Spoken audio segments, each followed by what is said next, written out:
Now let's talk about the new oil. That's data. The Nigeria Data Protection Act was passed into law in 2023, June 12, 2023, in a bid to codify and introduce structure to the Nigerian data protection regime. As we speak, I learned Somalia data protection authorities are in the country to understudy the Nigeria Data Protection Act. So one would ask, is Nigeria doing that well? Well, let's discuss this now with a certified information privacy professional. He is Oladipupo Eluyera. He joins us from our Abuja studio. Mr. Eluyera, good afternoon and thank you for your time. Good afternoon. It's my pleasure to be here today. Yeah, so I don't know if you've heard that Somalia representatives are in the country to study our own data, and one wonders if we're doing so well. How well have we done when it comes to data protection in Nigeria? So in my own assessment, I think we have done fantastically well when it comes to data protection. So data protection is quite infantile in Nigeria. I mean, we just had our first act on data protection in 2023. I think that was June 2023. So it's not a field that Nigeria has spent decades of experience in.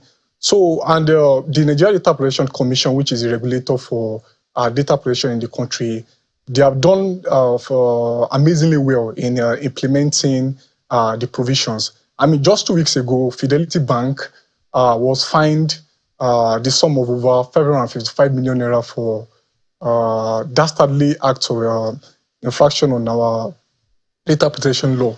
So what happened exactly was that Fidelity Bank was reported to NDPC by a customer for registering an account on behalf of the customer without the customer's consent. And Fidelity Bank was invited for questioning, and after the investigation, they realized that even beyond that infraction on the data protection law, Fidelity Bank has infringed on other provisions of the data protection law.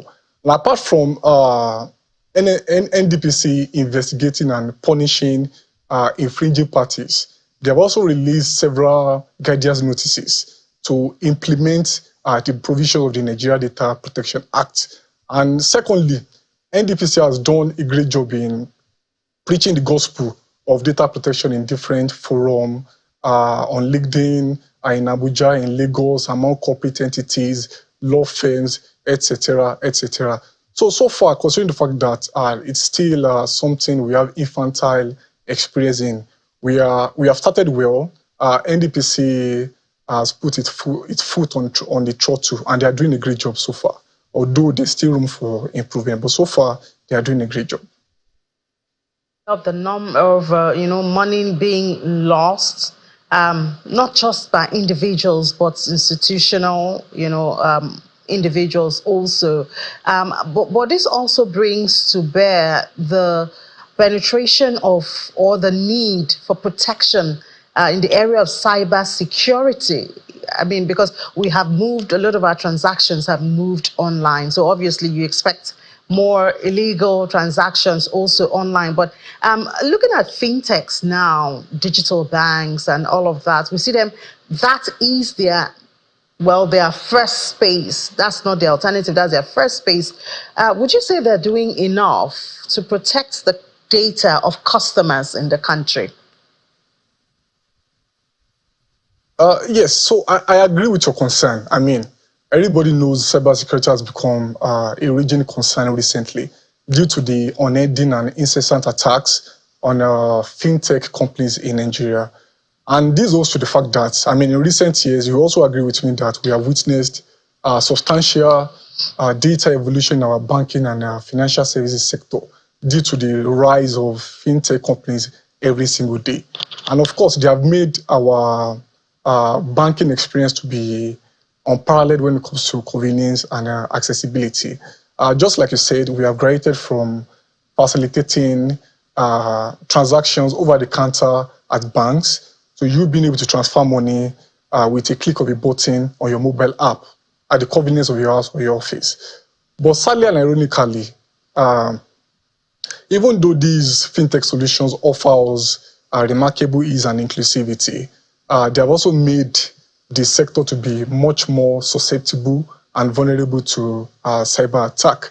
So I wouldn't say we are not, the country or the institutions in charge of cybersecurity are not doing well. Like I said initially, the space is still new.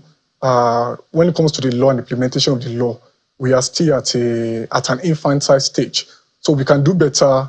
We are doing well. So there's still room for growth. And luckily, with the rise of AI in Nigeria, globally, and of course in Nigeria too, we can exploit AI and the sophisticated tools that it comes with to combat emerging threats in cybersecurity. So let's look at it from the consumer's point of view. I'm sure there are some tips, or steps that consumers should, be carrying out or be conscious of to stay protected or to protect their data, even while, sharing this data with banks and fintechs and all. Yeah. So, just like you're being said, cybersecurity weighs equally on the fintech company itself and even the customer. It will shock you that there are still some customers who use their surnames or other irrelevant information as a password to their key mobile banking apps. So that makes you to be very vulnerable to cyber attack. So as a customer yourself, you need to be able to enable the 2FA, the multiple factor authentication on your mobile banking apps, even on your social media. So when you are sharing information with a fintech company, you must ensure that in every form of sharing, it must be secure. And your mobile banking app, which is the app you are using for your transaction, you must enable 2FA. And of course, you must be conscious of phishing attack. So there's a popular cyber threat which is called a phishing attack. So it's a form of attack when malicious actors, they will personate trusted brands like maybe your bank or other financial institutions. They will send you an SMS or an email with the intention of tricking you into disclosing your sensitive information, such as the login details to your web banking app. So as a customer, you must also be vigilant of those kind of attempts. So when you see a link that you assume that may not be from a trusted source, you must be very wary of clicking that. So secondly, the 2FA is one of the most important security measures, because even when your mobile banking app has been compromised and a malicious actor has access to your login details, they still have to send an OTP to the number you registered with. So when you have activated your 2FA and a malicious actor is trying to log in, they will send an OTP to you, which would require your assent. So if you don't send it to them, that means the attempt to compromise your account would not materialize. So on the part of the customers too, you have to educate yourself, enable 2FA, be wary of phishing attacks. Don't just download or click on links on unknown sources. It makes you very vulnerable to cyber attacks. All right, thank you so much, Mr. Oladipupo Iluyera, a certified information privacy professional. Thank you for those tips, and I do believe that our viewers will at least practice a couple of it for their protection. Thank you for your time. Thank you very much.